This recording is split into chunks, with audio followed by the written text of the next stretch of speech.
record in case anyone of you guys needs the replay. All right. So everyone, like, yeah, huge warm welcome to you. This is actually my favorite seminar to be running with people, because I'm actually I'm from the bottom of my heart, I'm genuinely really passionate about financial empowerment. I just believe that when you do well, it means that you can look after your parents better. As our parents all get older, it means that you can look after your kids better, and it means that you can look after your like your extended family, you know, and your friends better. So that's why I genuinely really am passionate about financial empowerment. Like, it's not just, I know I've got cars and hotels and whatever in the background, but for me, it's actually about looking after people. That's what financial empowerment means to me. And so that's why, like, to have the opportunity to contribute to you in this way, yeah, it is an awesome, it means a lot to me. Can I just double check? Can you guys see the main screen, which is the big logo, or which screen do you guys see? Do you see this one? Yeah, cool. Okay, cool. All right. So let's jump in. Here's the first, actually, this is like a bit of a bonus principle, and this is something I've taught to the boys who've already worked with me. We get out what we put in. So the more we put in, the more we participate genuinely, the more you're going to get out of it. I know this is a free class, but the best way to get your money's worth on a free class is just be vocal, but participate. So I'd love to give you the opportunity, everyone listening, to chuck into the chat a little bit about yourself, and specifically, I'd love to hear like where you're currently at, and what you're kind of looking to get out of this class, for example, what you're currently working on. Give everyone a few minutes.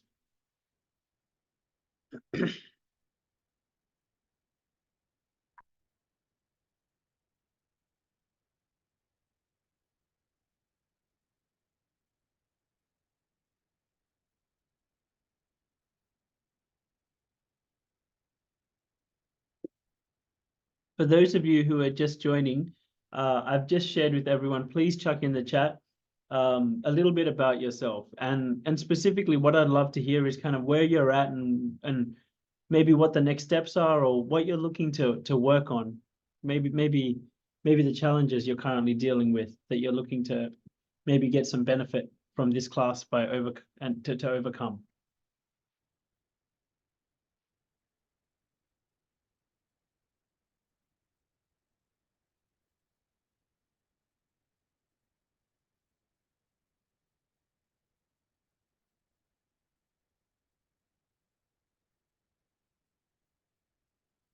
Thank you, Liz. That's awesome. Appreciate you jumping in, participating.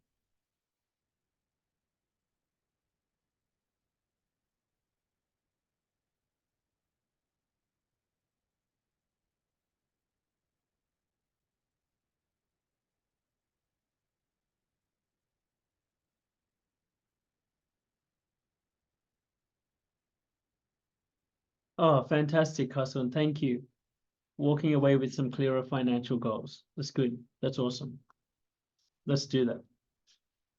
Developing a financial literacy and feeling empowered to make financial. That's awesome. Awesome. Thank you, Janani. Knowledge is power, so try and amen. Amen, brother. It's good to see you, Tony. Thanks for being here, bro. Paul.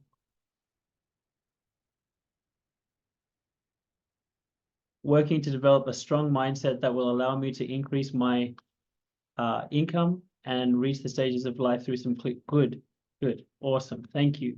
Hoping to get clarity on how I can further my career. Awesome. Awesome.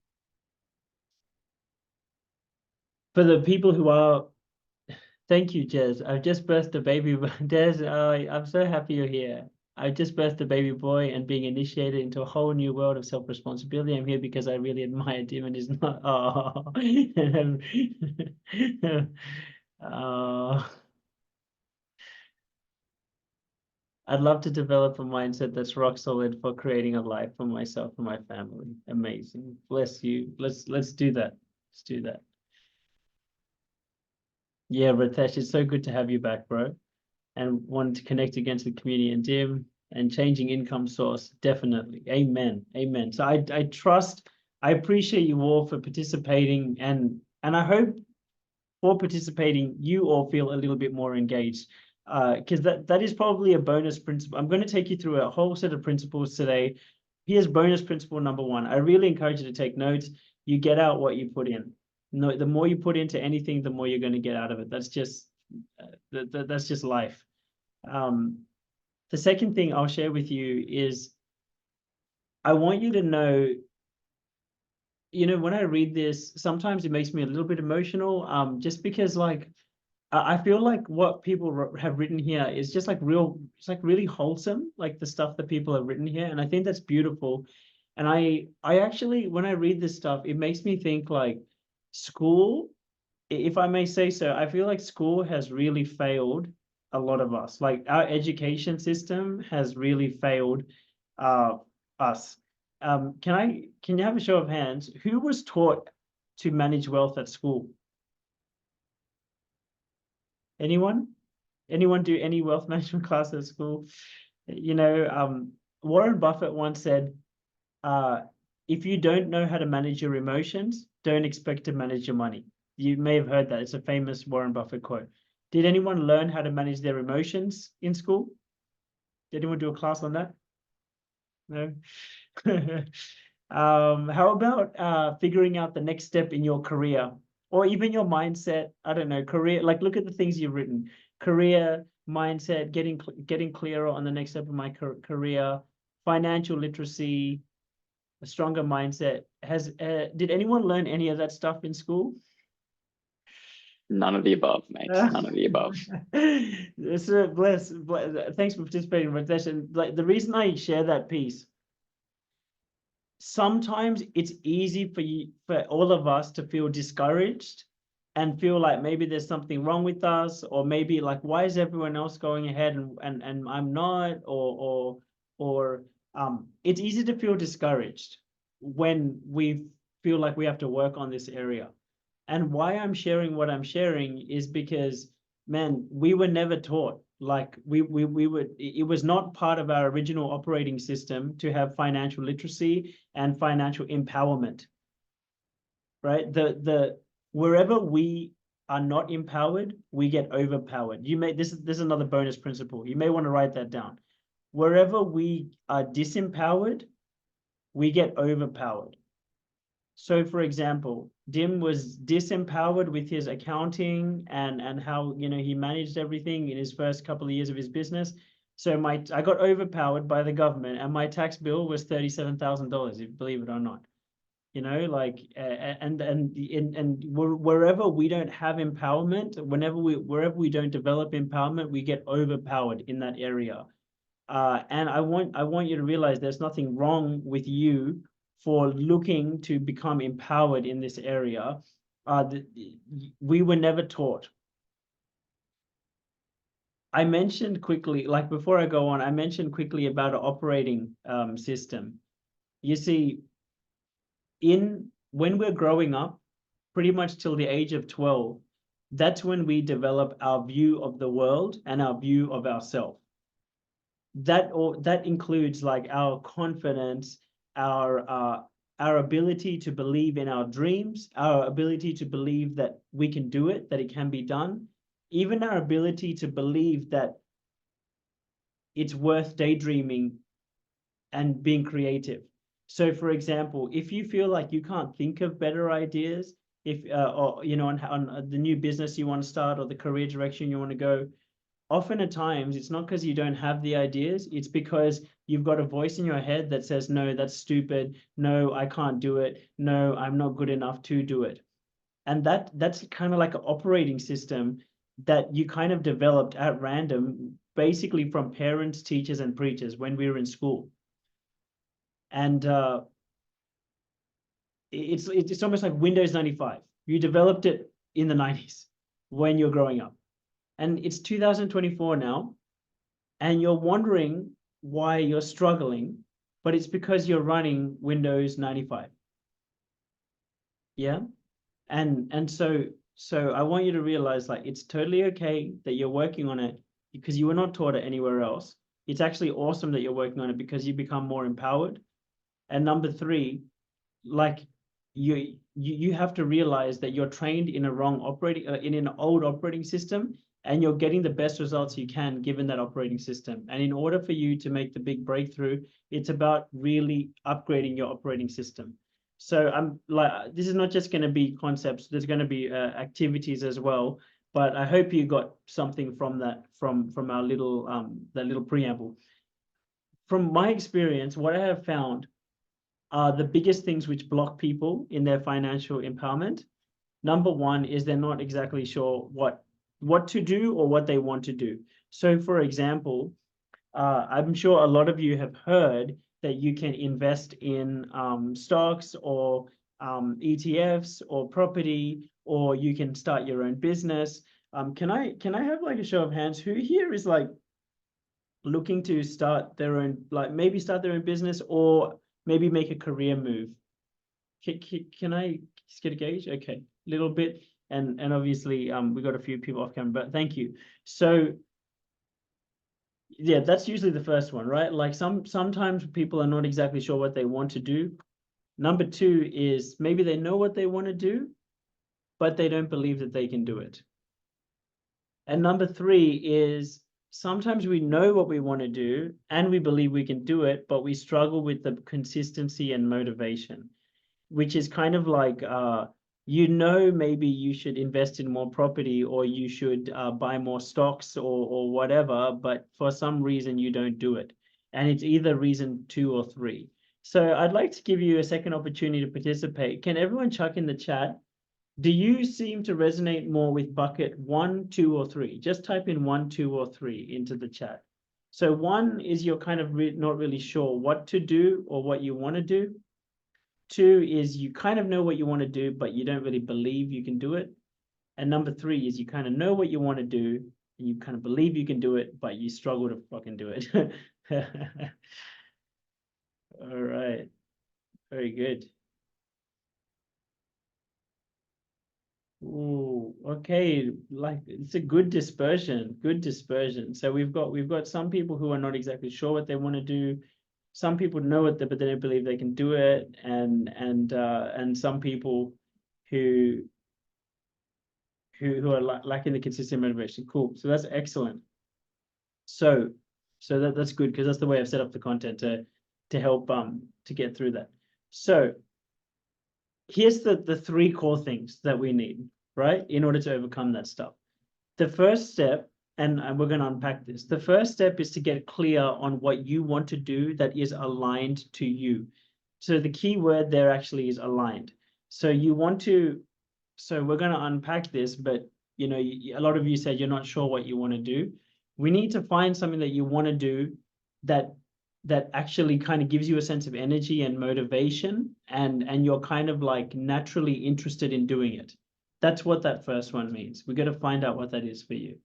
The second thing is we need to remove the internal blockers which subconsciously stop you from taking action.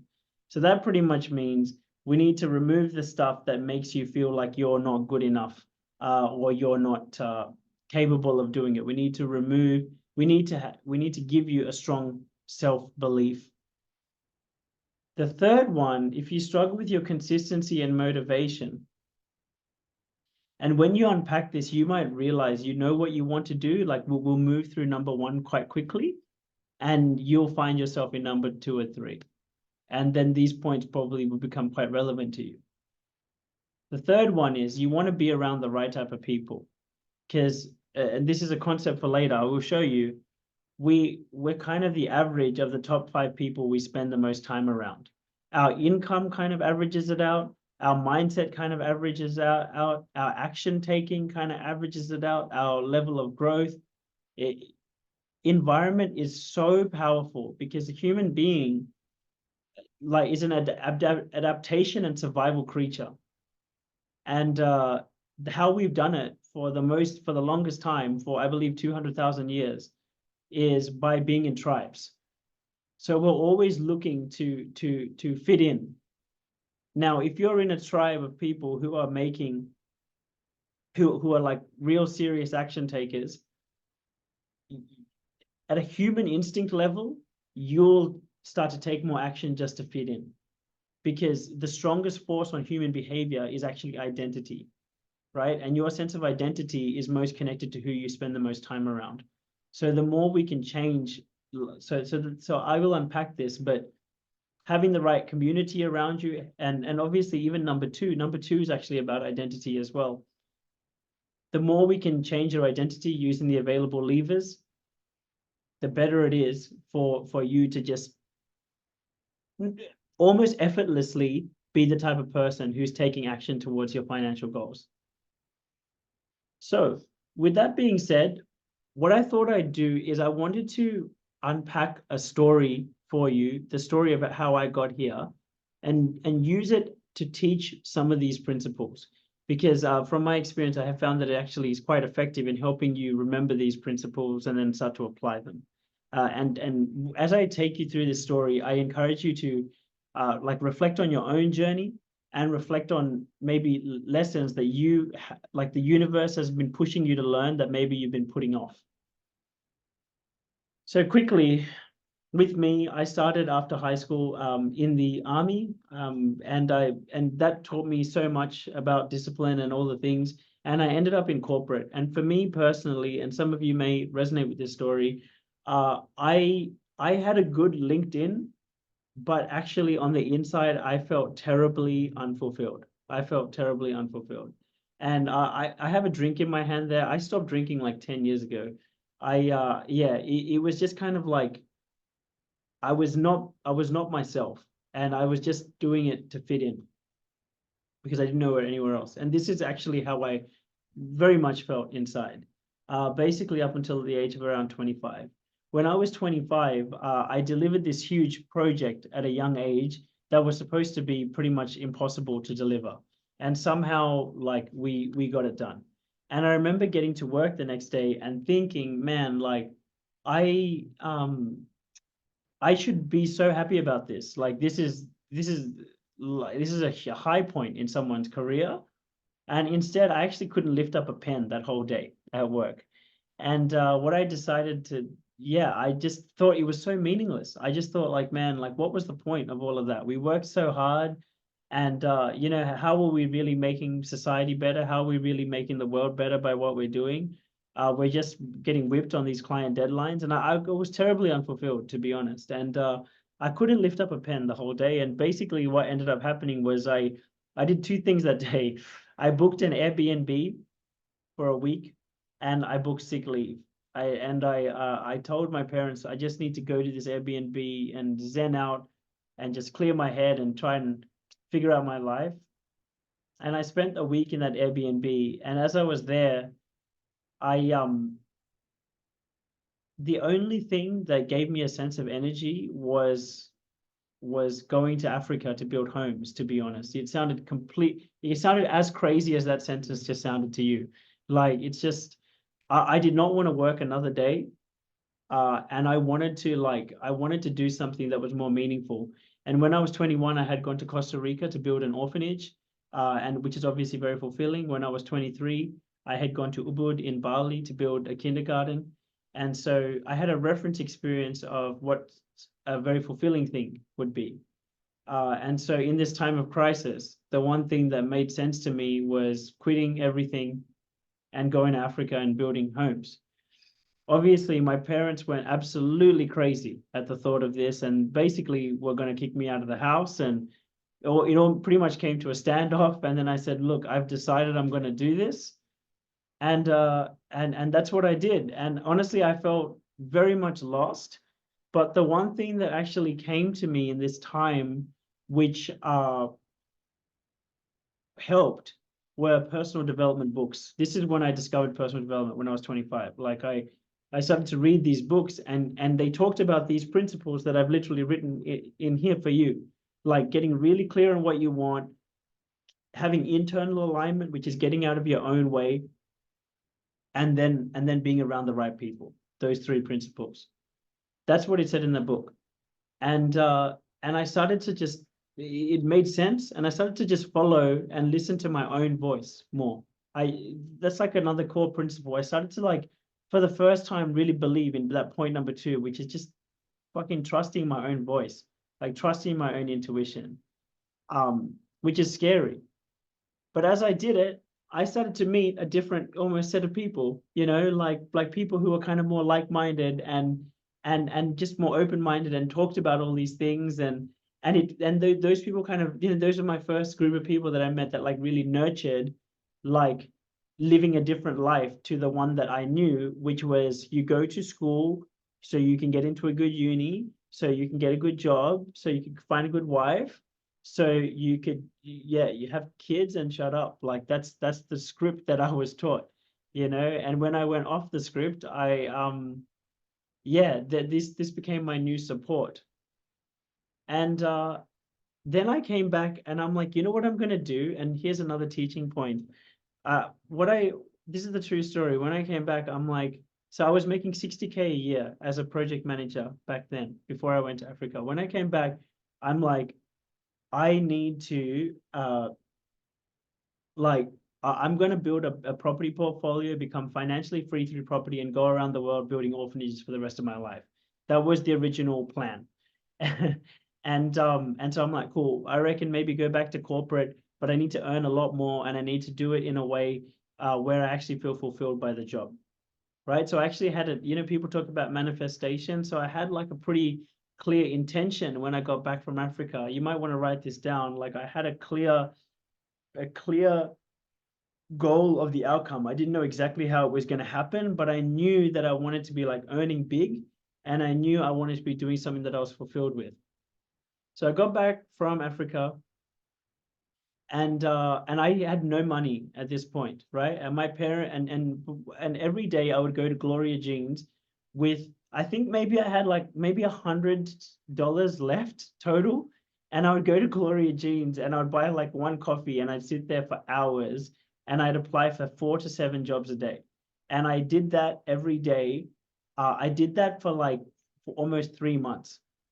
And I completely like did not have money. And I remember the lowest point for me was I went to the turnstile at the gym, you know, that the thing you scan your card and you turn, like, and the thing wouldn't let me in.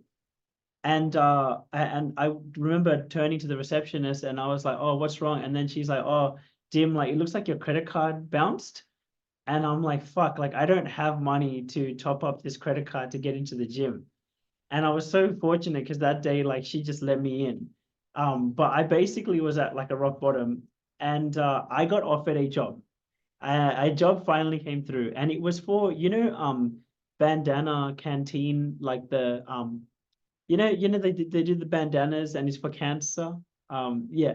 So an IT project manager job came for that, and it was 120K. So it was double what I used to earn. And I remember thinking like, man, on paper, this job is perfect. Like, and I've received the offer. So basically, like, it's double my old salary and it's for a charity. Like, but inside that inner voice was like, no, this is not the one for you. And so even after 3 months of applying and not getting anything, and I got one that was double and on paper was perfect, I actually turned it down. And my parents were like, what the fuck is wrong with you? Are you crazy? Like, did you blah, blah, blah, blah, blah, blah. But I'm like, no, I got to trust myself. Then 2 weeks later, another job came. It was for Sydney Catholic Schools, 120,000. The guy was lovely and he was like, man, I'm going to teach you, blah, blah, blah. And I'm like, man, this is still a wholesome thing to do. And but in my heart, it didn't feel right. And I remember telling my dad, like, I'm going to turn this down. And my dad went nuts at me and he's like, man, what is wrong? Just take the job and keep applying for other ones. Like, and I'm like, no, I've just got to trust. I've got to trust my inner voice. And so I turned it down, you know, and I remember like just before I turned it down, someone from my network called me and said, Dim, look, there's a chance we might have a job for you at Family and Community Services. It's a project manager and it's on a contract. So not a permanent employee anymore. You'll be a contractor. Contractors are really risky, but you'll get paid a lot more. And when she told me that, I'm like, man, this sounds like a really fulfilling thing to do. There's plenty of money. And because I believed in myself a lot more, I was okay with the risk. And so I kind of took a leap of faith. And I remember like calling a good friend of mine, and I said to him, bro, I don't know if I'm crazy. I'm about to turn down this second job for this potential chance from this one conversation about this other job. And then he goes, bro, you know what? It's a little bit like the stocks that we invest in. In the worst case scenario, you could lose all of that money. You can lose that opportunity.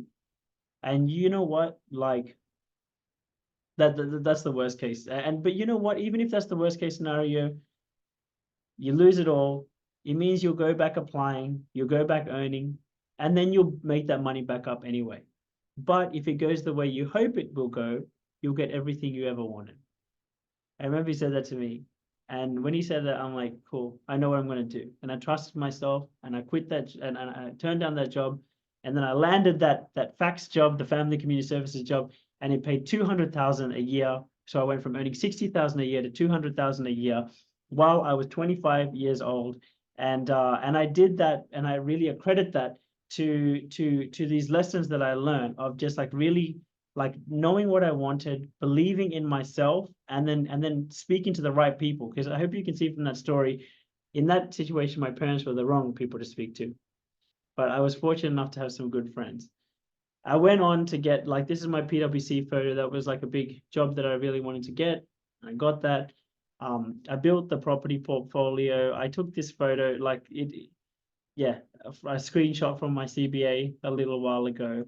And you know what, like, look, since then I kept applying these same principles. I'm like, I got to get around the right people. So this was like the entrepreneur group of boys that I met when I was 28, which really galvanized my leaving of corporate. Then I met my beautiful Anna. She was also a coach. I had dinner with Tom Bilyeu and spent time getting mentored by him. So I met my mentors, and I went on and then kind of left corporate 6 years ago to be doing this.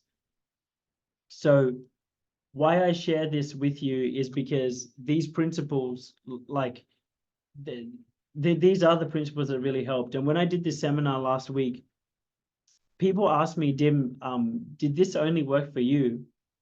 And I didn't have like testimonials or anything ready to show them last week.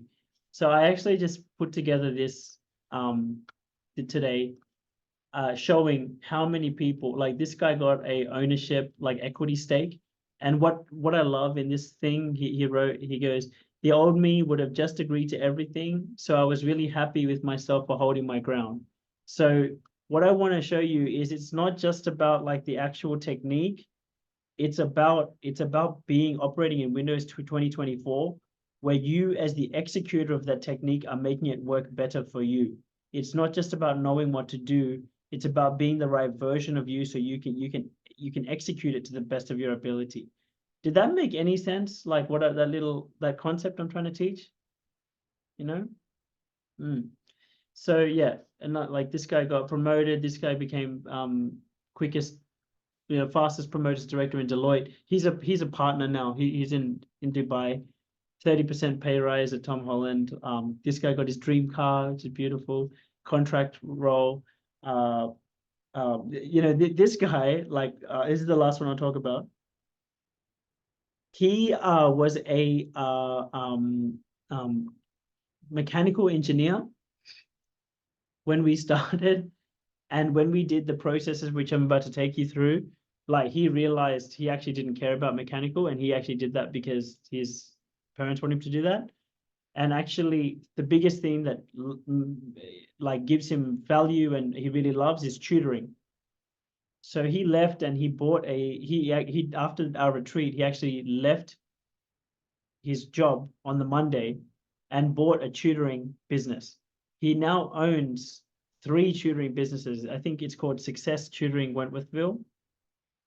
And yeah, he sent me this message saying that he's making basically $6,900 a week, like with 100 students. Someone just messaged saying, am I screen sharing? Is my screen share working? Can someone tell me, is my screen share working? It's working. Thanks, Paul. Bro, yeah. Working, yeah? Yeah, cool. Cool, thanks. Cool. So let's dive into, thanks, Des. So let's dive into the principles behind this. I've kind of like jumped the gun and shared a whole bunch of principles. But you may want to take some notes on this or screenshots, but I'd recommend taking some written notes. The more you govern yourself from within, the more life gives you to govern. The less you govern yourself from within, the more life governs you.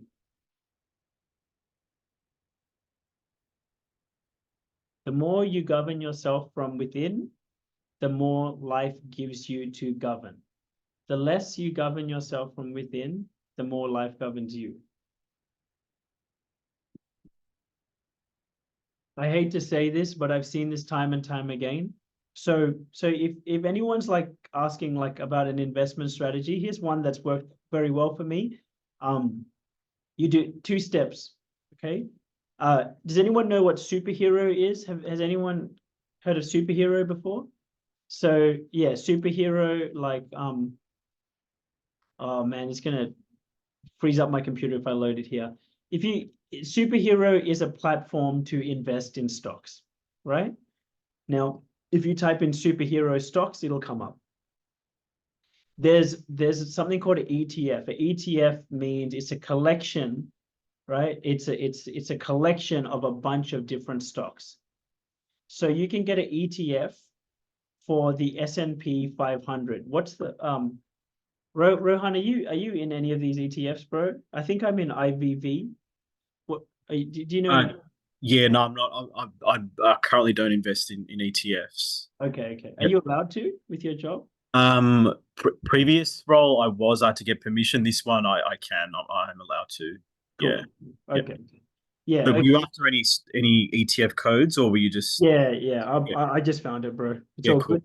No Yeah, I'm worries. just I just want to give people like practical stuff as well. So if people are after codes, so for example, so here's the app, here's the superhero app. Superhero, that's the logo right there, superhero, if you can see it. Yeah, I'll just stop sharing my screen for a sec. I know I'm jumping a little bit, but I hope you're getting, I want to give you like practical stuff as well. So you can see it says superhero right here. That's what the logo looks like, if you can see it. And basically there's different, if you type in the S&P 500, what that means is the top US 500, the top 500 US companies. I actually have an automatic buy order. So how do I find pending? Okay. So here we go, pending. So if you want to take down codes, there's one there. IOO, I think it says right there, IOO, that's listed on the Australian Stock Exchange. And there's another one called IVV. I'll explain what that means in a second. But if you type in Google IOO, which it says it here, IOO, and then ASX, Australian Stock Exchange, or IVV, ASX, you can research this stuff. Now, IOO is the global top 100. IVV is the US top 500 stocks. So the thing is, to buy them, they're only like they're about $350 each. Oh, are they? Oh no, they're cheaper than that. So my order is 350, but they're around $130 each. So I have an automatic order, right? So here's a practical technique for you, and then we'll get back to this. I have an automatic transfer from my bank account, a designated bank account, every Monday, to transfer $400 from that bank account, automatically reoccurring transfer to my superhero account. Yeah, that happens on Monday. On Tuesday, superhero has a reoccurring buy order. Reoccurring buy order. Very easy. It's very straightforward. It's like playing a computer game. Recurring buy order to buy those codes that I showed you, right? To buy it for 300 bucks or whatever. So to be honest, for like the last couple of years, I haven't thought about it. It just automatically just keeps buying every Tuesday.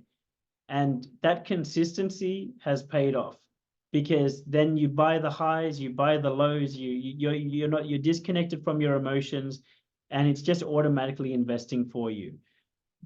Property investment's another thing, but this is a way where you're already starting to make your money work for you, right? The only exception from this that I have seen, to just boil it down to make it real simple for you, is if you have an offset account with your home loan.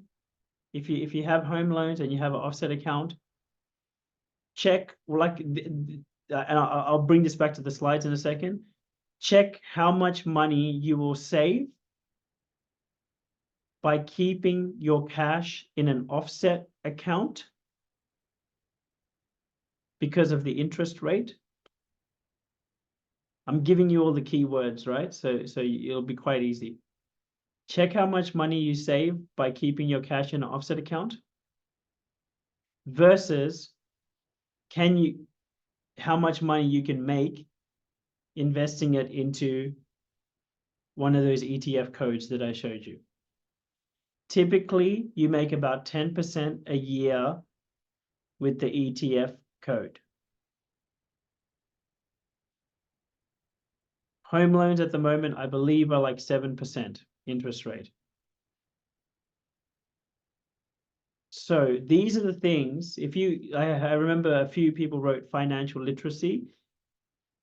Dudes, better than DIM, like, I'm showing you the intro, but if you really want to become like financially empowered, get a spreadsheet out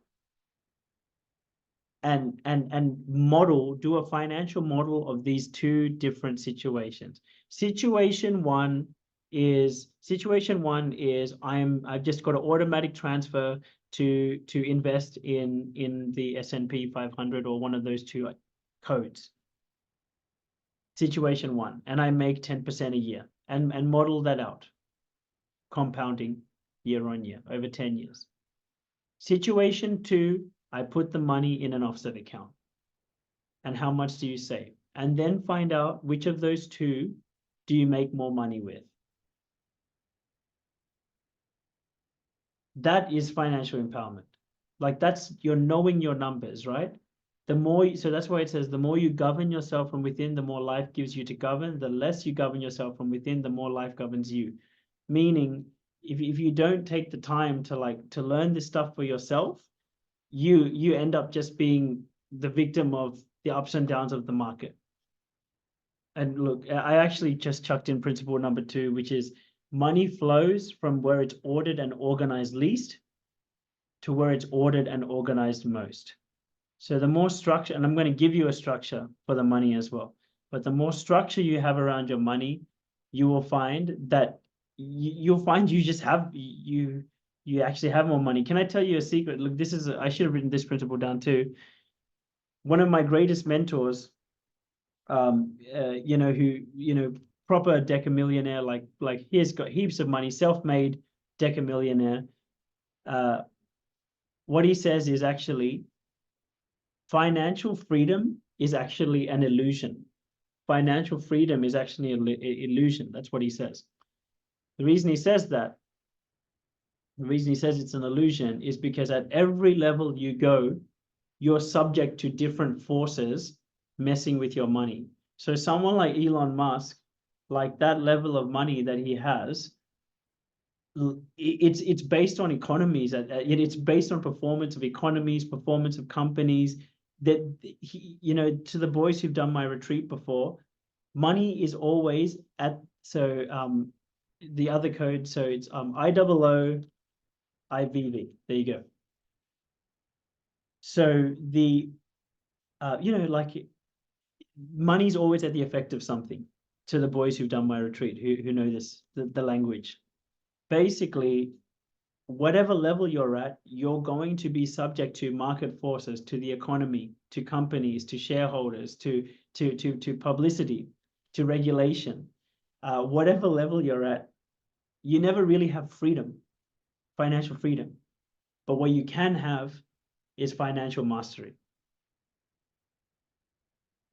Can't have financial freedom, but you can have financial mastery, and you get financial mastery through financial empowerment.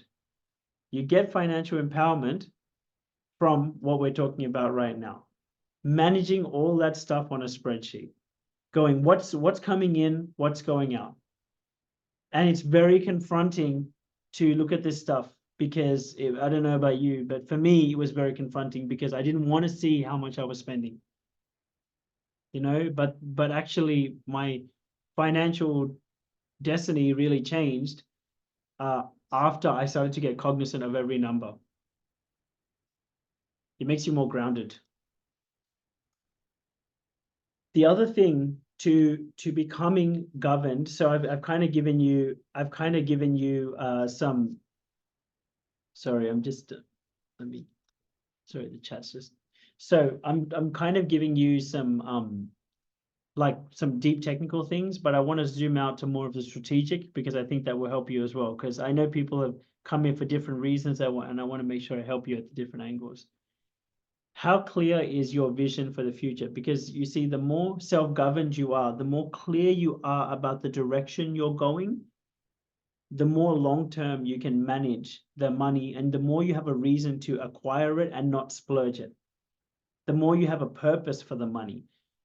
Some of you may have heard the Steve Irwin quote, where he says, Steve Irwin says, man, I love money. I don't care whose money it is. I love it.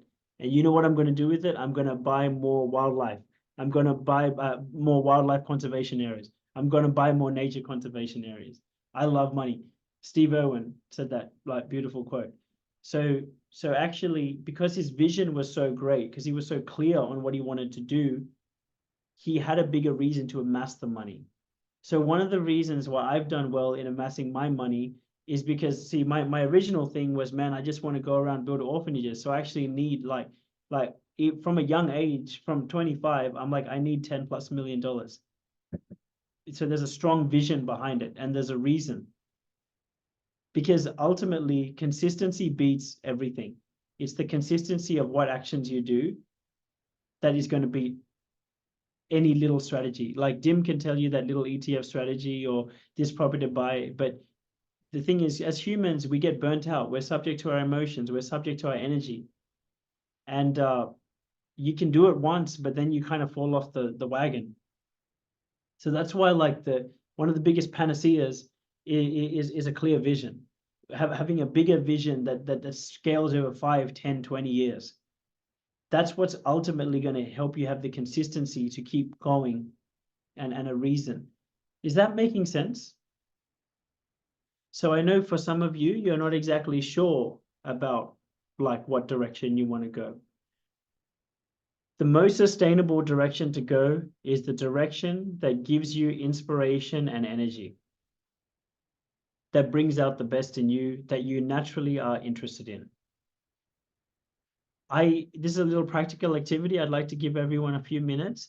Make a list of everything and anything that you really love, that you love learning about, that you feel a sense of energy at the thought of doing, what you like to do on holiday, whatever it is that makes you feel motivated, even if it's going to the beach,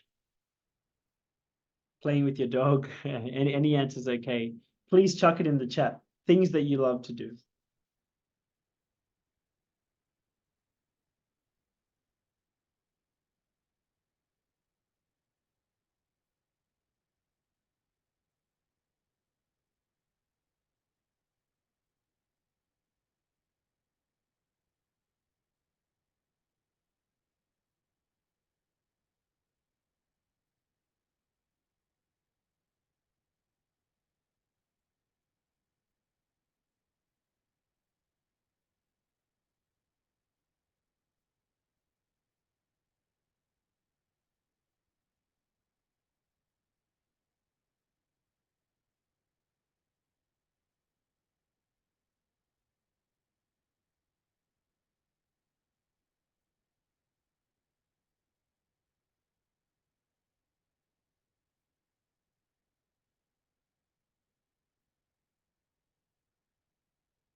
Man, these are awesome answers.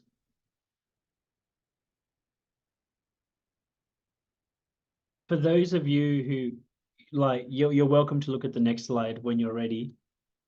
Okay, and just let's make this practical. You can start to like actually think about these questions right now.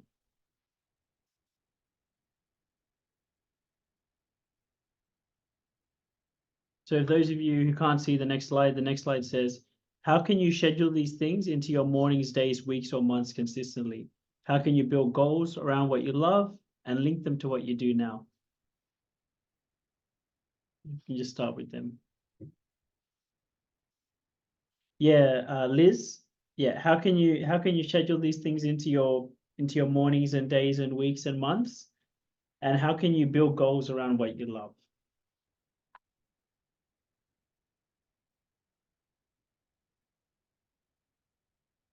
So Des, like, oh, your answers are gorgeous. And you know, like, and you, for me, knowing you, Des, you're an amazing example of someone who truly does live in their highest values. And that's why you and Dylan are so like radiant as people, because you've very much organized your life around doing the things that you love. And see, someone like you, Des, if you're looking to increase your wealth, then what I would recommend is like, I mean, other than the little techniques I showed you before, what I'd recommend is like, is asking the question, how can I create like value exchanges with people for this stuff? So for example, like creating art, are there like, who would pay like big money for your art? You know, or who like, if you like looking after your health, maybe also like looking after other people's health as well. Like, would there be people that would pay big money for that? You know, or like, you know, you have a really great vibe, so like going to the beach and reading and all these things, like maybe it just starts with running a free class depending on how ambitious you are, running a free class maybe once every fortnight, where, you know, for an hour you sit with people and you play music and you do the grounding stuff at the beach, and it's a way for people to relax.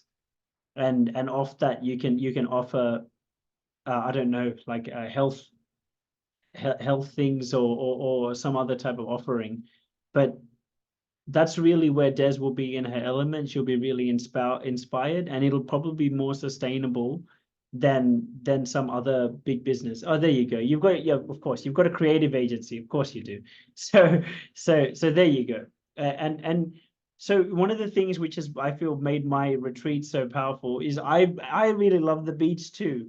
So where do I run them? I run them at the beach, right? And you know, as these beautiful boys on the call are aware. And I feel like, you know, people can find magic in different places, and because I can find the magic at the beach, I feel like a lot of the boys have also benefited from that magic, if I may say so. Bless you guys. So let me see if I can help anyone else on this. So Tony, awesome, bro. So you love investments and you love property. Well, that's awesome, bro. So for you, and so of course you're on a call like this because you're trying to learn as much as you can, bro. So that's awesome, bro. The biggest thing for you is probably the next slide, Tony. Like we're going to talk about environment. So it's because you're already pretty clear on what you want to do. So it's about like getting around people who are doing that on the regular. For you, Ritesh, going on missions. Missions is missions like religious missions, Ritesh? That's how it kind of started as a kid. I was always like, I actually wanted to be a missionary. But what I realized is it's not necessarily for the actual religion. It's just the ability to go and with an objective and go somewhere and kind of explore and learn and teach. Oh, I love it. I love it. And do you mind if I ask you a few questions on that? Are you available for me to do that? Yeah, go ahead. What do you think is the biggest thing that's holding you back with you know, doing more of this in your life, or making a career out of it? It's just that mindset and belief that I can do it and make it sustainable. Like it would be something that I could continue to do and make an income of it, or at least, yeah. Yes. Do you have an idea on how you can monetize it?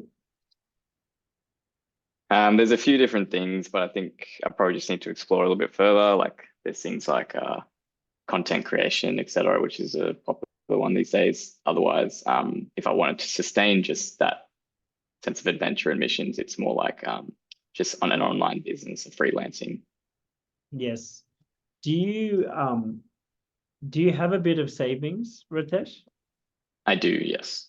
Cool. So for everyone, like here's another piece, right? If you're kind of in Ritesh's boat, which is like you kind of, if my gauge is right, like it's kind of looking to maybe make it jump, but like, man, it just seems so overwhelming and impossible to do it. How do you do it? One of the things, like to go back to that earlier module, we talked about a spreadsheet, just having a spreadsheet and knowing all your numbers. Know what your head above water cost is every month. What that means is know how much your rent costs, know how much your groceries cost, know how much your basic requirements are to survive as a human. All right. And like for me, gym would be included in that, because without the gym, I reckon I'd be pretty depressed. So like there's some basic needs, right? So know what that number is. Let's say hypothetically that is $3,000, right? For that head above water number. Do you know what your head above water number is, Ritesh?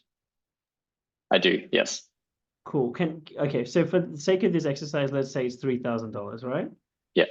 So what I'd first be looking to do for you, bro, is get 6 to 12 months of head above water ready. So 3 times 12 is 36, right? So let's say you have 36,000 in your little payroll account, which you will disperse once a month or once a fortnight or whatever. So you're basically paying yourself your head above water number once a month or whatever on a regular cadence. So effectively for the month, for the year, you're kind of financially free in a way, because you have enough to survive a year. Is that making sense so far? Like what I'm saying?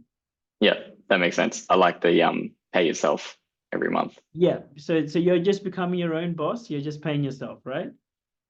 And ideally what you're doing, and I'm sure knowing you've already kind of done this, you've probably already got ideas on what you can do as a digital nomad, or how you can monetize things. Ideally, before you even leave your current job, start to like make your first sale with that. Yeah. Then like once you know you've got proof of concept by making the first sale, then you can leave and you can try your hand at doing this full time, right? And you've got 12 months to do it, and at probably at maybe the 9 months mark or whenever it is, if it's not working out, you can come back and you can go get a job again, and then you can try for round 2. You can save up and go for round 2 a little bit later, but then maybe that will break down the fear of like, oh my God, leaving forever, blah, blah, blah. And it's like, no, it's just a 1-year hiatus. What like you don't have to buy this totally, Ritesh. Like, what do you think of this idea? No, I think it's a good idea. What do you? Is there an issue? Yeah, tell me. No, it's I'm probably in that state at the moment, so ready to kind of take that leap. I think for me next, it's like, how do I make use of that time properly? But I think it's just like an evolving process. Yes, I actually, yeah. Is anyone? I can't see everyone's face, so I don't know who else is in Ritesh's boat. Can people chuck in the chat? Does who relates? Chuck in the chat if you can relate to what Ritesh is saying, please. So I can get a gauge of how many people.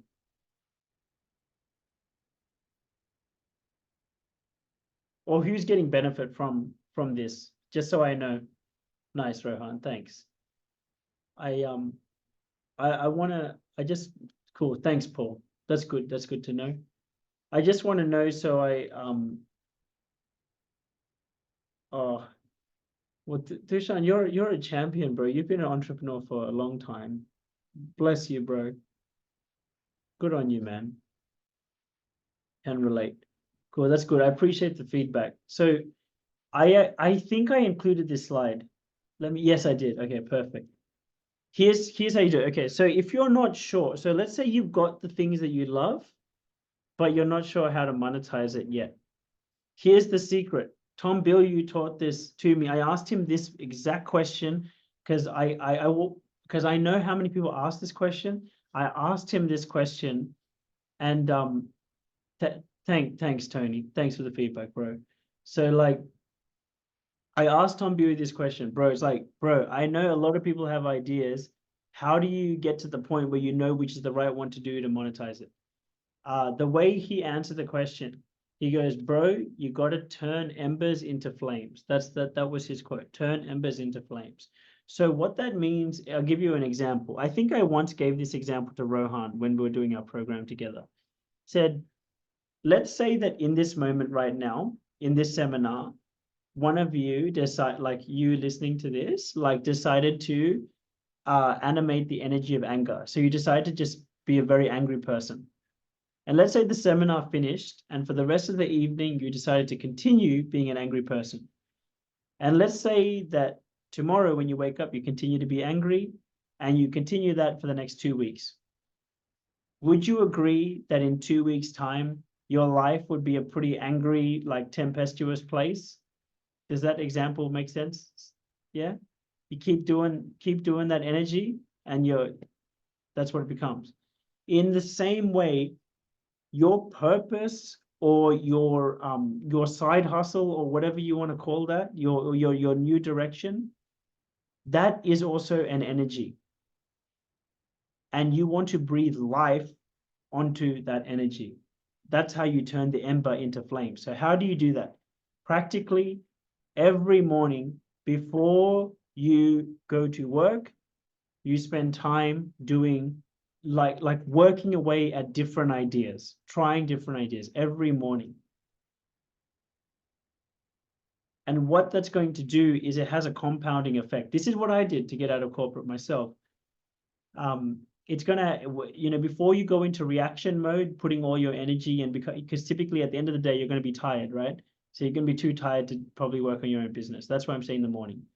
But if in the morning, before you respond and you go into managing circumstances and reacting to other situations, spending time in creation mode. It's called quadrant 2 activities. You're creating something for your future, which is not just responding to the day-to-day, but you're creating investments for your future.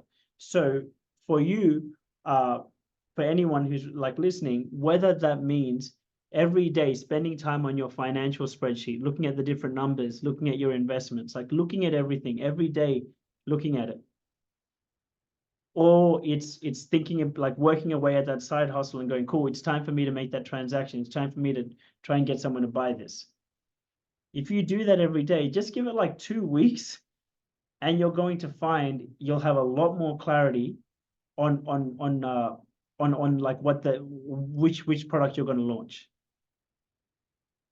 Like for example, some of you may know I launched a ladies program last week. I never knew when I was going to start out that I was going to have a ladies program. I never knew what it was going to look like. I just had to get in the field. I had to get into the arena and put the reps in. And slowly, you start to picture forms on how you can execute it. And then you try it out and then you refine it. And you know that end product that people are trying to get, it takes a long time of energy going in for you to get that. So you have to just start by putting in the consistent action. So this is a little example of a morning routine: mind, body, soul, and goal, which is basically you do something for your mind, like for example, meditation. You do something for your body, like you exercise. You do something for your soul, like gratitude or connecting with a friend, and then you work away on your goal. That's how you spend more time as a creator than a reactor. Ritesh, any feedback, bro, from you or questions? It's okay, like to tell, like if I missed something or you want to ask me a question. No, I think that's good. I think the trouble that I've had was creating that space, that time in the morning, and having enough mental headspace with the current like role I'm in corporate. where it's occupying too much space, whereas like previously had jobs where you do have that space. But yeah, I think I'm getting better to that direction and starting to do more of those things again that I used to. So What's the nature of the job, bro? Like, what time do you have to wake up for it? it's not like it starts at that time. It's more like the mental headspace to respond, be in that reactive mode starts pretty early with like the US and stuff. Oh, I see, I see. What Yeah. time does the US stuff start? Or like, what time do you start working? I'll normally start properly by like 8. But people are, asking things before that, but I just like I don't need to answer that. It's just more, Yes. yeah. Yes, bro. So this is another good, like, I appreciate Ritesh you sharing this, because this is just a good one for everyone. It's just that stone cold boundaries, man. It's stone cold. Cool. At 8 o'clock, I will open and I'll check all of this shit. But until then, from 6 to 8, I'm doing my thing. Otherwise, dude, it just, the years slip by. The years slip by, man. And an example of stone cold boundaries is like, you guys will know Andrew Huberman. Andrew Huberman, he says like, the worst thing you can do in the morning is actually like go on your phone, because of the disperse in focus, like all the different points of attention, like, like looking at this, looking at that, thinking about this person, thinking about that person. It's one of the worst things you can do to your brain in the morning, in the early morning. And he says one of the best things you can do is meditate, because you're like a sponge first thing in the morning. And if you can give yourself a sole point of focus, it really trains you to have better focus as a person. And so what I do, it's very tempting, first thing in the morning, look at your phone. I'm like, no, I'm not going on YouTube. I'm not going on Insta, on nothing. All I do is put on the meditation thing, and I sit on the meditation cushion, and I meditate for 10 minutes, no matter what, before I do anything else, no matter what. So you have to have like that it's like a monster level of just boundaries to go, F you, no way. Until I do this, I'm not doing anything else. Is that helpful, Ritesh, for you? Yeah, it's helpful. It's something that I forgot, but I've started to do more of, and it's been a lot better. That's good. That's good. Yeah, because the years slip by. So that's Yeah. what. So cool. So we kind of did go into this. Money flows from where it's ordered and organized least to where it's ordered and organized most. And you may want to take a screenshot of this. Like for the boys who are in the alumni, I can give you the actual spreadsheet. But guys, we spoke about having a spreadsheet to manage all your finances, to manage your money. For all of you, I do a version of this with every dollar that comes in. So what you do on your NetBank app, you open up a whole bunch of different accounts. You have one account for your savings that you never touch. It's basically like your emotional. It's more for your emotionally, so you feel like you've got enough. So you never touch that money. Number 2 is like your treat. You don't have to put 10%. You can play with these percentages. If you have your own business, you got to put money aside for tax. So there's 25% for tax. Then 10% for donations, charity, tithing. That's what that means. Then your rent account, groceries, investments, bills.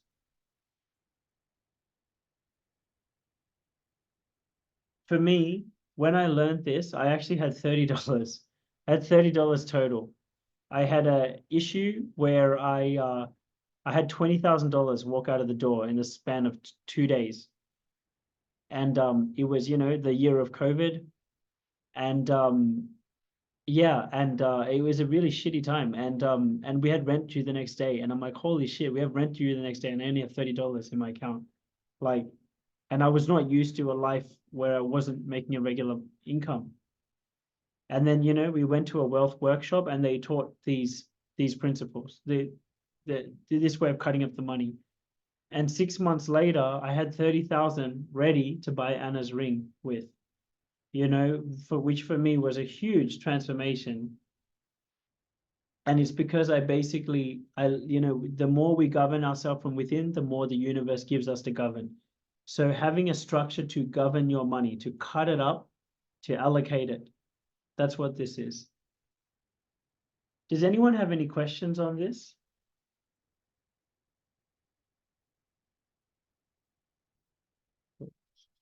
Cool. Yeah, actually, I will Yes. jump in here. Yes, please. When you talk about tax, are you referring to like tax repayments, or is that if you've got a business and there's, you know, like tax repayments there? Can you delve deeper on the tax aspect? Yeah, for sure, Paul. Yeah, it's if you have a business. So are you on PAYG, Paul, or do you have a business or something? What do you?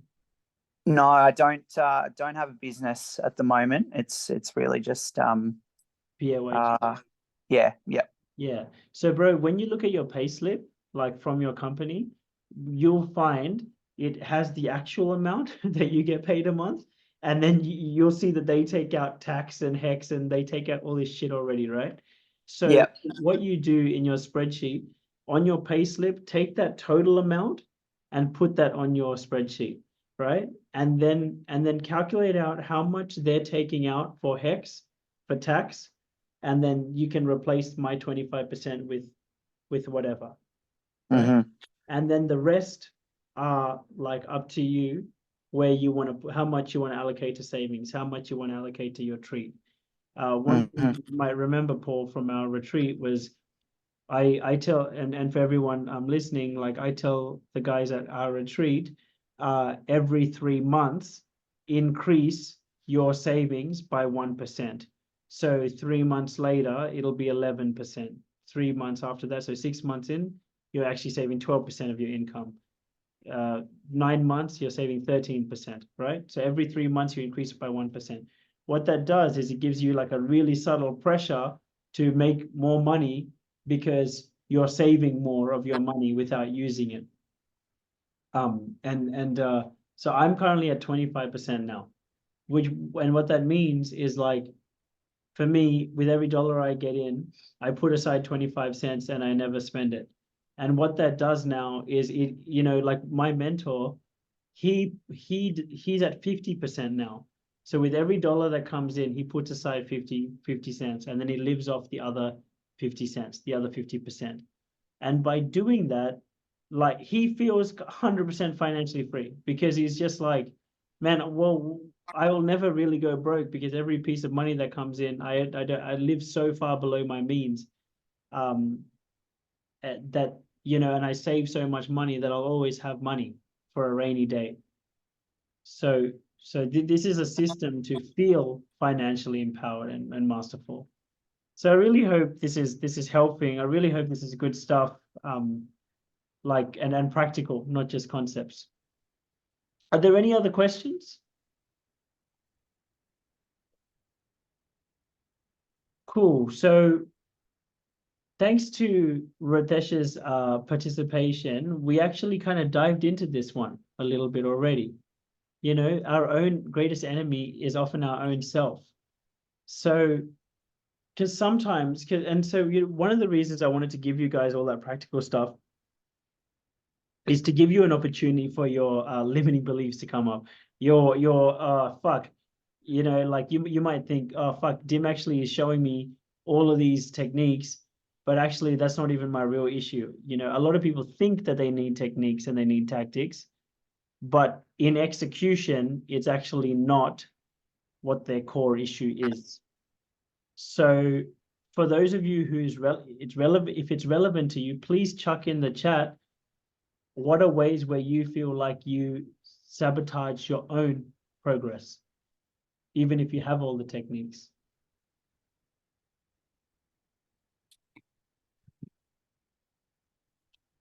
I'll give you a few minutes.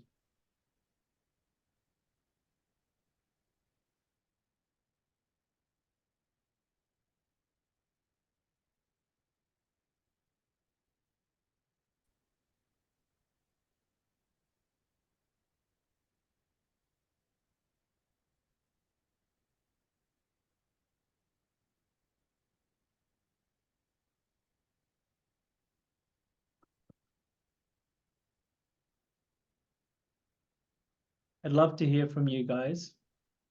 What are ways that you kind of end up sabotaging your own progress? When you have all the techniques, what's the things that actually end up getting in the way? Cool. Thanks, Rohan. Overthinking and fear.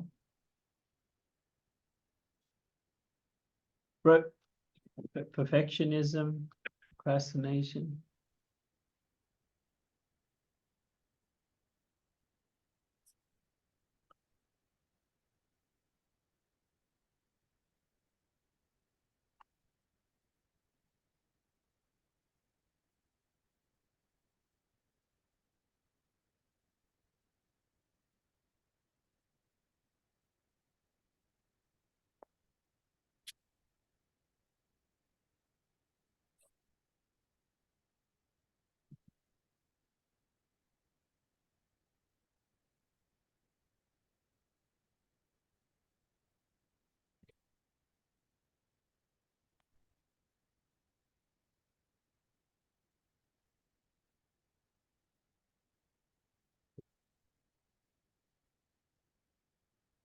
Des, do you have, I know you've got your baby. Do you have space to unmute so I can chat to you about perfectionism? If it's too hard, it's all good. Hello, Dim. Hello, Des. I've got space. I've got my little baby here, so he might make some noise, but go for it. I just wanted to offer the opportunity to have a quick chat about perfectionism. Yeah. Can you give me an example of how that affects you? So I'll link it back to my actual business. Mm. So at the moment I'm on maternity leave, and while I was on right before I gave birth, I was doing a bit of a rebrand in my business with the thought that after maternity leave, I'll have a fresh brand, I'll be ready to go. And now that my maternity leave is kind of coming to an end, I go with the rebrand that I've done, I'm like, it's not good enough in a sense. I'm like, it's lacking things, it's not to the standard that I want it to be, so I can't actually start searching for clients or booking clients because it's not ready yet.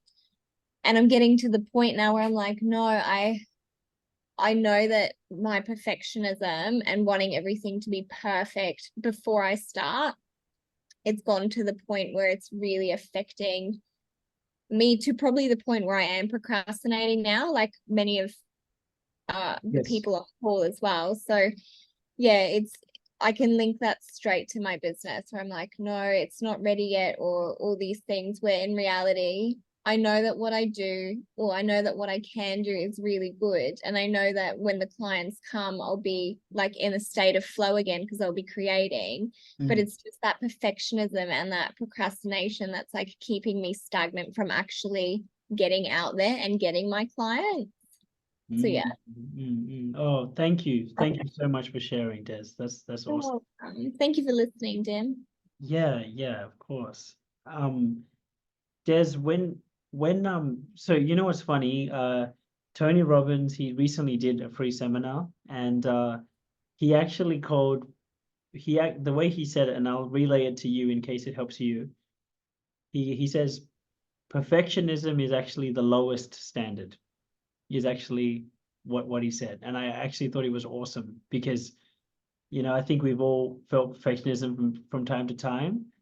And for me, when he said it's actually the lowest standard, I was like, what? Like, what? And the way he went on to explain it, and this is how I got through procrastination, Des. And you're welcome to tell me that this doesn't work for you. That's fine. That's fine. The way I got through it is because for me, it really is about helping the boys and girls, helping out people. It's not about, like, I already know that this presentation is not perfect. I'm sure that some of the like headings, like the height of the headings were different. There was a lot that's not perfect about today. I know. I just know that I just know that I wouldn't help anyone like Yeah. Yeah, like that's one. And then point number two, and just sincerely, you don't have to agree with me. You know, I'm just trying to relay some stuff that might help you on this one. The second one is like, see, I'm 35 now. I know you've had this sensation. Like, see, when I'm 40, obviously Tim's gonna look back on this and be like, oh man, like I stumbled around, I wasn't like articulate, I X, Y, Z. We always like cringe when we look at like us 5 years ago, no? So Yeah. yeah, so I throw a few ideas at you. Could you relay back to me like what you think of them? Yeah, absolutely. So I think as well, just circling back to the perfectionism thing, if I truly look deeper under the perfectionism, it's like self-doubt almost. So you doubt that your work's actually going to be good enough, and you doubt if like what you're doing has proper value for people. And what I've noticed I've done in the past is I've either done, say, I've created websites for people either for free or for a ridiculously low amount, because it's that self-doubt. It's like, is what I'm producing actually worthy? And I know that when I get past that point, I'm going to be creating things that are, or I already do, I create things that are of really good value and they're of great standard, but I just need to get out of my own way too. Like you said in the previous slide, so you're your own biggest enemy when it comes to things like that. So Yes. yeah. Yes, thank you. Can people please chuck in the chat whether they are appreciating what Des is sharing? Because I dare say so many people can relate to this. Yeah. Paul, were you about to say something? No, all good. Cool, cool. So Des, thank you for sharing. And so, and obviously, like for everyone listening, like a big thing that we do in coaching, in the actual sessions is you go. So typically we're not feeling. What was the way you put it, Des? Was it not feeling worthy or not feeling enough? It's like you doubt that the work that you put out, or it's like your value. You're doubting what you're putting out has proper value. Especially for me in this instance, is when I do create things for people, or I create the brands for people, is if I say, for instance, I spend 50 hours on a project, right? And the project's really great and people are loving it. There's still that element of like self-doubt of, have I charged them too much, or I probably charged them too little, or is the standard high enough? Like what happens if they grow? Like, are they going to think that it's good enough when like they get to a point where they're actually a really big company? Are they going to want to redo it? So it's definitely self-doubt. It's like that feeling of, am I producing enough value for people? Yes. Yeah. Oh man, if we had more people on cameras, like I would, you would do a weird Zoom round of applause for you, Des, because it takes a lot to share this stuff in front of everyone. So thank you, Des, and You're thank you for So everyone, here's the teaching point. I spoke at the very beginning off the cuff about Windows 95 versus Windows 2024. A lot of this stuff, a lot of the self-doubt, because I'm sure a lot of people can relate. A lot of the self-doubt comes because of something that happened in Windows 95. When we're growing up, we put ourselves out there with someone, and in our child's mind, we didn't feel like we were well received to the level that we expected to be. So an example is, I remember like hearing a story about how to cook fish when we were buying fish. We were buying fish. Me and my dad were buying fish, and the lady at the counter was telling us how to cook the fish really well. And I remember when we came home at the party, my parents had grilled the fish, and then the guests at the party asked my dad, "Oh man, this is like really good fish. Like, how did you cook it?" And my dad said some answer, and then I was tiny, right? I'm like 8 years old, and then I spoke up and I said, "Oh, well, the lady at the shop said that if you like you can grill the fish in this one way and it tastes really good." And I remember, like, I couldn't remember what the lady said, but I remember like trying to contribute to the group by saying that to this group of adults. And then the people listening were like, oh, they turned to my dad and they're like, oh, what did the lady say about the fish? And then my dad was like, oh, nah, don't worry about it. That's some bullshit. You know, he said something like that. And that's not because he's a mean dad. He probably didn't mean to say, he didn't mean to put me down. He meant to like just maybe say that what the lady said wasn't that great. But my childish mind when I'm 8 interpreted that situation and was like, my inputs are not good enough. And when that little thing loops in your mind from a young age, before you know it, you're 35 and you're dealing with self-doubt and dealing with, yeah, thanks, Des. Like, you know, we all have, like, my guess is a version of that story. And part of like the inner work stuff that we do is to go back and do the resolution work on that story.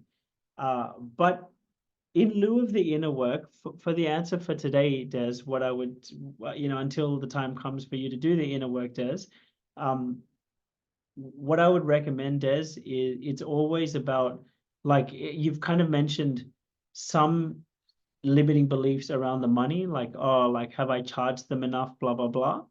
And the other piece that you said here was in regards to how good a service you have done. Here's what I would say. Here's the non-personal development answer, Des, which I dare say would also help. Like, how many clients have you worked with at the moment now, Des? I've actually worked with quite a few. Mhm.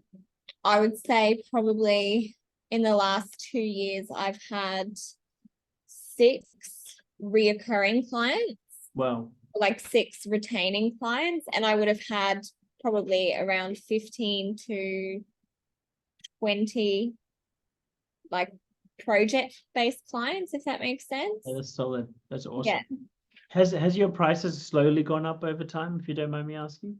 very slowly and very minimally.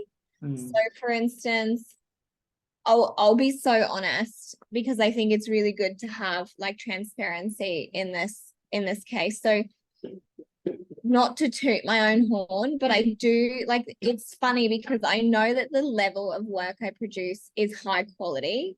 Like, I pride myself on that, but my prices and what I charge people reflect that of someone that's like just starting out, for instance. So Yes. my retaining clients, so I would manage their businesses for them online. So I'd be an online business manager for some, and I'd be a creative VA for others, right? Right. So I would have clients that I would charge $35 an hour for, Okay. where I'm putting the skill that I have, which is managing their business or putting systems in place for their business, and I charge them $35 an hour. And I get to the point where I'm like, these skills are so highly sought after. Yes. And I'm so good at what I do as well. But I don't have like that. I don't have that grit in me to pay me what I'm worth, or I'm charging for what I'm worth. I'm almost like undervaluing myself because I want. And look, a lot of the time it is also because I genuinely want to help these people. Yes. Like, I work with a lot of intimacy coaches, relationship coaches, things like that. So a lot of the time they don't necessarily have the capital to invest in these Yes. in this business. But for instance, with my website clients, I would charge someone, say, $2,000 for a comprehensive 6-page website with like SEO fleshed out, the back end done, everything connected, all their like systems and procedures. So it would take me like a month or 2, and I've charged them like $2,000, and I'm kicking myself because I'm like, this is worth so much more. But I can't get myself to the point where I'm actually charging for what that's worth. Do you know how to get through it? So here's the first piece. Whenever we're in generalizations, we can never get through. Yeah. So the first step is we've got to chunk down on what are the specific parts which are making you feel like you can never get through? My guess is one of them is like, maybe I'm just projecting, but I think that maybe there's a guilt around charging too much money because, you know, that they're just starting out and I don't want to Yeah. charge them too much. Did I get that one right? Absolutely. Like that's one of the big things where I'm like I said, I work with a lot of people who don't necessarily have the capital. Yes. But I know that I can provide so much value to them. Like I know that I can help them in their business and I know that I can help their business grow. So Yes. it's almost like a catch-22 where I'm like, I've got all these skills. I can help you grow your business, but I'm kind of stagnating in mine. So yeah, I hear you. So here's the first step, and for everyone else, if you're in a similar situation, here are the steps.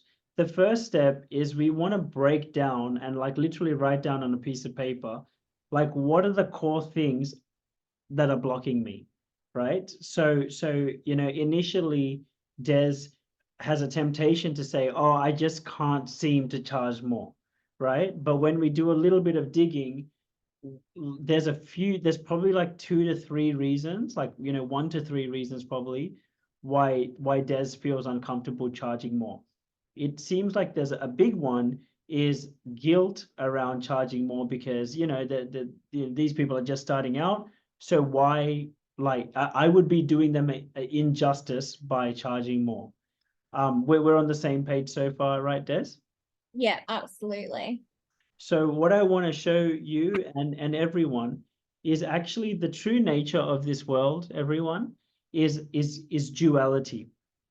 Is this meaning there's 2 sides to every coin, right? It's called duality, meaning with everything that we think is good, it comes with some stuff which is not so good. So here's an example.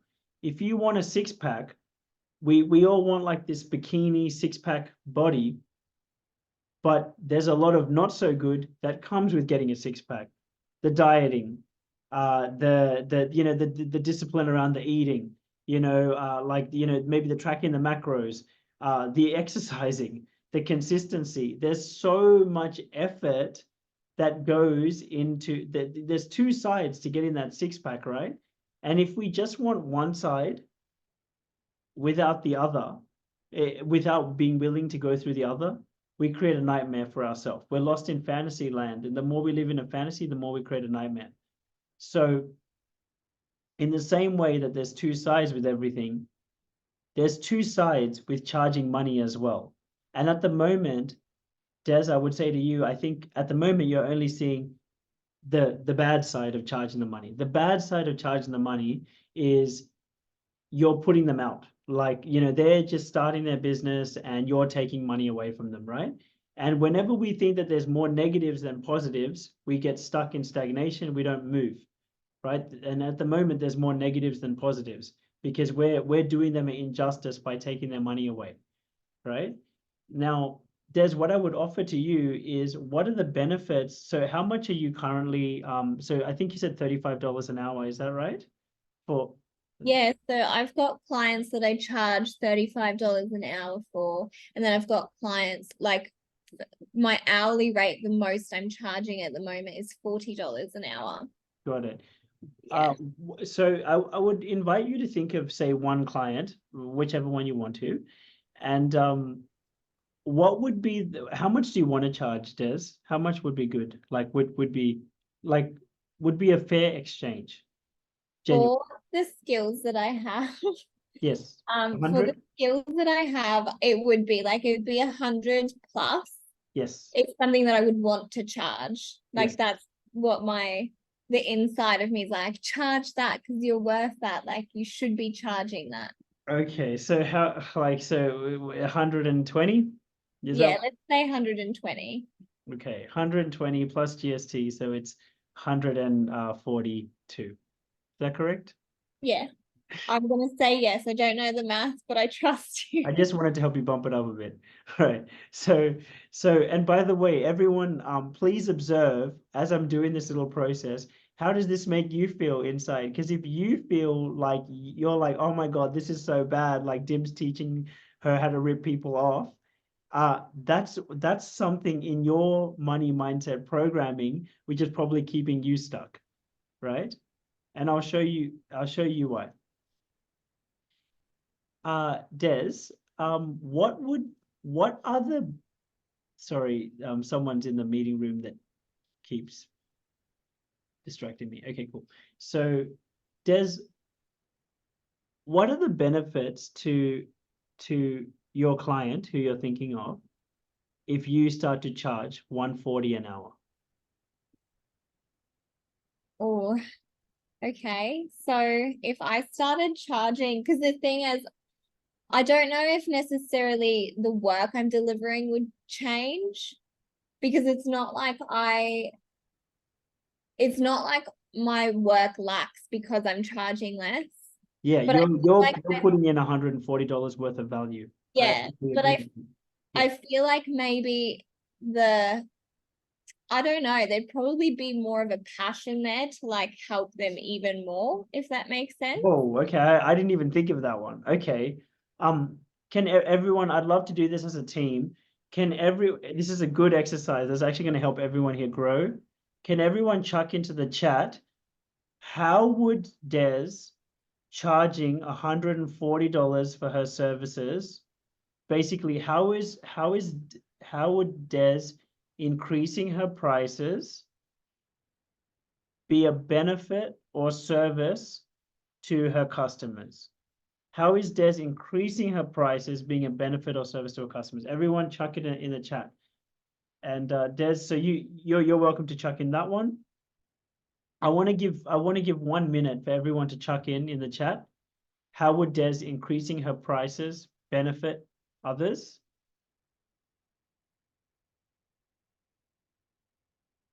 And then we'll keep going.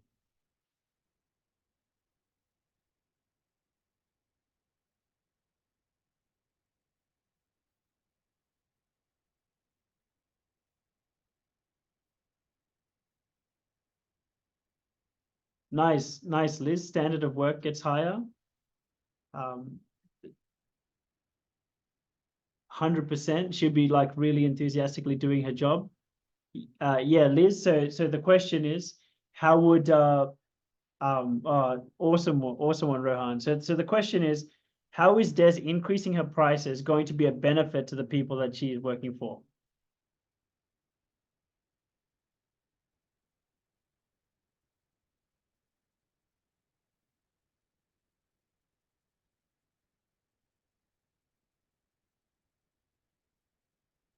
That's awesome. That's a good one, Paul. Like that means like they're more vigilant and they're more intentional. You get better paying clients, that's for sure. How else would it serve those specific clients? Like Paul's got a good one there. They become careful about what they spend, and so they're more intentional about what they spend. I'll give 30 more seconds. Please, I encourage everyone to see if you can throw in at least one answer. It'll help you. It'll help you grow.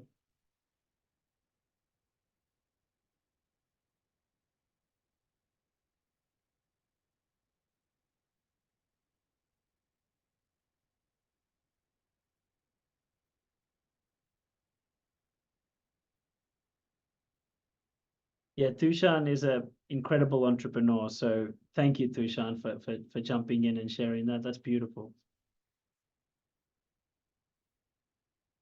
Oh, like what an incredible answer. Did people see Tushan's? It's such a good answer. Like you can basically you'll give her more and she can probably hire someone else. So she's giving someone else a job too.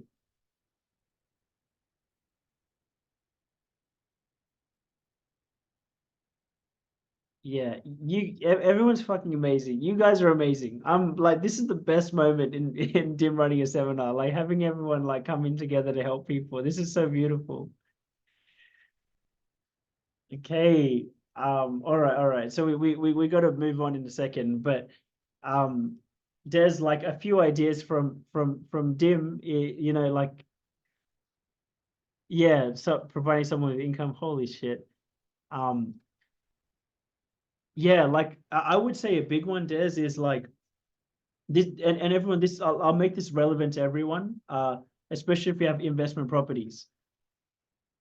So there was a temptation to not increase my rent on all my tenants because I got investment properties, right? There's a temptation to not do that. Oh, I don't want to put this person out, blah, blah, blah, blah. And everyone knows that the interest rates crept up so much over the last 1 year. My property mentor said to me, Dim, you idiot, if you don't if they don't get used to the incremental change of real world prices of rent, you're making them live in a fucking bubble, a fantasy bubble, and they're going to get a really hard reality check because inevitably you are going to have to increase the rents on them at some point, or they're going to move out and they're going to have to go somewhere else. And at some point they're going to get a reality check, and the jump will be so big for them that you're completely screwing them over. Better just as the bank gave you, Dim, incremental increases on your interest rate, so you have to just slowly adapt, and so you stretch. It's kind of like when you're at the gym and you're used to benching 40 kilos. What my property mentor said to me is, Dim, if you keep them benching 40 kilos, they won't learn how to bench 60 and 80. And then one day, 100 kilos is going to come to them and they're going to be fucked. So that's one reason. He goes, you have to keep them connected to the real world of things. Otherwise, you're doing them a disservice, right? Yeah, thanks, Rohan, right? Like and better the money is in Dez's hands, because Dez is actually the ethical one that actually fucking really cares about him and really wants to help him. And by the way, guys, I know my energy's changed and you're seeing me like swear more and I'm coming across as maybe a bit more aggressive. But what I'm showing you is like part of the energy that sometimes we require to cut through the own bullshit in our own heads and get true to the reality of a situation about helping people. So one of them is like, we're actually not serving them by buffering them from like the real world prices. We have to like keep on par with that. Otherwise, they're going to get a really rude shock. Number two, like someone said it here. Here's the thing. Those who pay attention. From the freaking jump on this call, I asked you guys, please participate in the call. Please participate in the call. Please chuck in the chat. I'd made it as interactive as possible. Why? Because the more we put in, the more we get out. So the thing is, people are not going to just like, if people know that it's going to charge, it costs 140, it makes them like, instead of just giving you willy-nilly tasks, it makes them get really, someone said it, get really intentional about the tasks that they are giving you. Because and therefore it makes them get more intentional about their business, which is better for their business. They have to get, you know, they have to get the most quality out of it because they're putting more into it. Did that point number two make sense, Des? I got a third one as well. That did. Thank you, Dim. Yeah, cool. So the first one is keep them up to date with the real world prices, because otherwise they're going to get a rude shock. And then you've really done them a disservice. Number two, like it makes them be a lot more conscious about what they're spending the money on. And number three, Des, if it's really about helping people, I'd like to think it's about helping a lot of people.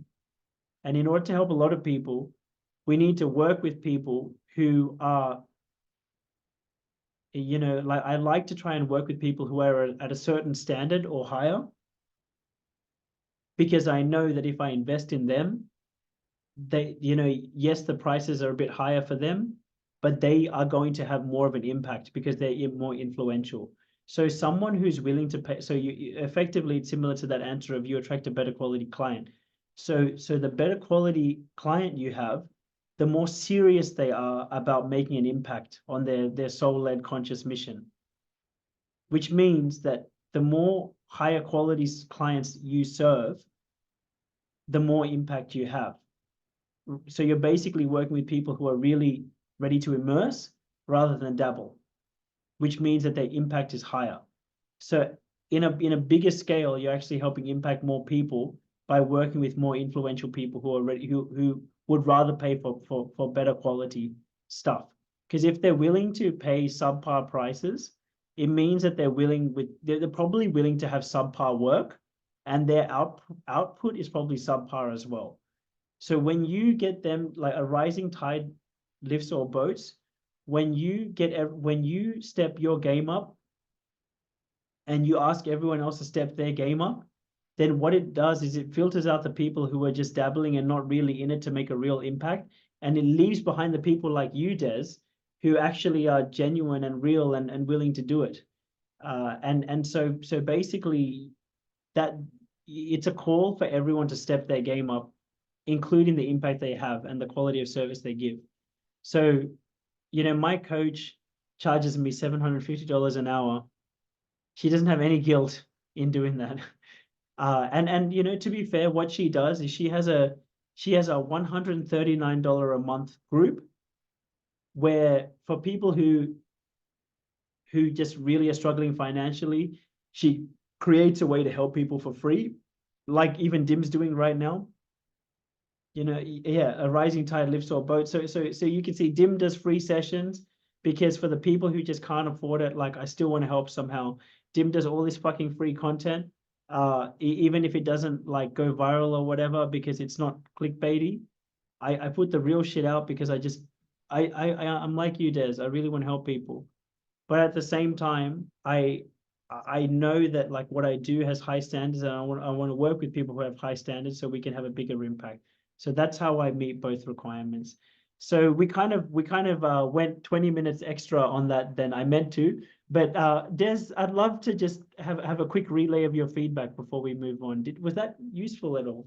That was so useful, Dan. I'm feeling very inspired and I'm very, very grateful. Thank you everyone who had like input, because that was just, you've made me feel so good on the inside. I feel like I won the lottery with tonight. So I'm very grateful for everyone's input. And yeah, it's definitely something that, you know, I'm going to have to go away from tonight and really look at how I want to put myself out there in the world and what I want to put value on as well. And now that I have, you know, my little boy and I have my family, it's even more incentive to do the uncomfortable thing that I don't really want to do.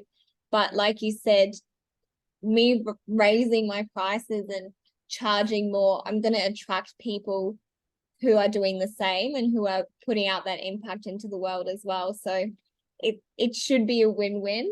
But yeah, I'm just very grateful. I'm very, very thankful, everyone. And thank you, Dim. That was awesome. Well done. And thank you, Des. Thank you for providing the example, and well done to everyone. Seriously, thank you so much. Paul, Liz, Tony, Rohan, Kasun, Thushan. Bless you guys, because I saw you guys jumping in the chat, and thank you for the team effort. That's beautiful. Before we finish, I want to leave you with one final thing. This is probably like one of the biggest ones. I actually did do today to promote my ladies, the launch of my new programs, but we're going to run out of time, and we can always chat offline about the programs. Here's the last point. You are the average of the 5 people you spend the most time with. So there's a quote in the Bible which is, you know, whoever walks with the wise becomes wise, but the companion of fools will suffer harm. Even actually that last point that I showed you, like about organizing and rallying your energy towards something. The quote in the Bible that's relevant to that one is called "Those without a vision perish." You know, we spoke about vision. Now, here's how you can practically look at this. I had a lot of like reservations before I shared this slide, to be honest. I wasn't sure if I should have done it or not, but I put it here. What this slide shows, you are in the middle. You're the circle in the middle. Now, family aside, family is different, right? So I know that we've all got family, and then we've also got close friends who are like family. Don't worry about them. But what I invite you to consider is, if you think about the 5 or 6 people in your circle that you spend the most time with, other than family, imagine what their income is. So, for example, Kasun, do you mind if I use you as an example on this one?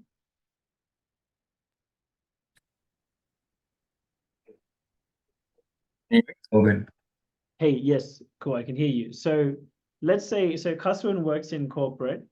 The top 5 or 6 people that he spends the most time around, let's say that they make an average of $100,000 a year. The top 6. Would I have kind of got that right, Kasun? Yeah, I'd say so. Cool. So my guess is Kasun also makes about 100K a year. Did I, if you don't mind me asking, did I kind of get that part right? A little under, but yes. Yes, yes. Well, it's cool that you spend time with people that are making more than you. Like, there's no judgment from me, man. I started making 60K a year, so like it doesn't matter, man. Like it just matters if they're on the journey. So that's dope. My offer to everyone is to audit the people that you spend the most time around. Obviously, family is different, right? But I noticed, but the thing, and also notice like, and check what they do. So Ritesh, you know, you talked about leaving corporate to do your business. How much business owners do you spend time around versus how much corporate people do you spend time around? Because these things genuinely, they really do have an impact. Tony, for you, bro, do you love property and you love investments? Like, man, knowing you, Tony, my guess is you spend like you have a good circle of people who are also investing. My offer for you, Tony, is how many of those people have invested more than $1 million? You know, and that would be where you would like the next layer that you'd be looking to get to. Is this making sense to people? Like the point that I'm trying to make? Yeah. See, I'll like true story. See, like I paid for a coaching program 5 years ago, and I ended up becoming very good friends with the guy who was running the program. He's actually one of my best friends now, and he makes 3 million a year. Because of him, I became friends with another dude who's a really big property mogul in Australia. He makes 50 million a year. I pretty much chill with this guy now every Friday afternoon, have a barbecue and smoke cigars with the guy, right? One of my oldest friends in the whole world, he manages a hedge fund that he manages $20 million in his hedge fund. He makes about 2 million. Another one of the boys makes about 500,000. And so Dim had a big friend circle, but over time I just gravitated towards people with a similar mindset, doing similar things. And now I notice it's quite interesting as I've watched my journey over the years. Now, if you looked at myself for an example, I'm pretty much almost completely around business owners. And if I'm not around business owners, I'm around people who have quite a strong growth mindset in their corporate career, and they really love what they do. One thing for damn sure, everyone who's in my close circle is fucking inspired by they're fucking inspired by what they do. So it's like, it's not even that much effort for me to be someone who's inspired by what I do and aspiring to make a certain amount of money. It's almost evolutionary at this point. So I want to keep you guys on time, but the last thing I leave you with is how can you cultivate an environment for success? As I said, I did this to promote my upcoming programs. I'll tell you what, like if anyone is interested in hearing more about my actual programs, I invite you to stay on the call for a few minutes, and I'm happy to just take you through the details, or any details you want to ask me about it. I'm happy to stay on for a few minutes and we can go through it. But before we do that, before we end the call for today, does anyone have any final questions for today?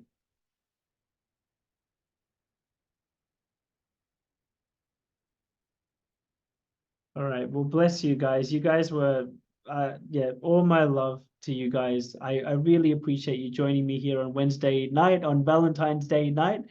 wouldn't want to be with anyone else. So thank you. Yeah, love you guys very much. I will stay on for a few more minutes for anyone who wants to ask me about programs. I'll answer any questions you have. Other than that, thank you so much. You guys are amazing. I will see you next time. Thanks, Tim. Appreciate it. Thanks all. Love you, man. Thank you.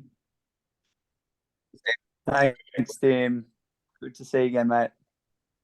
Thank you, bro.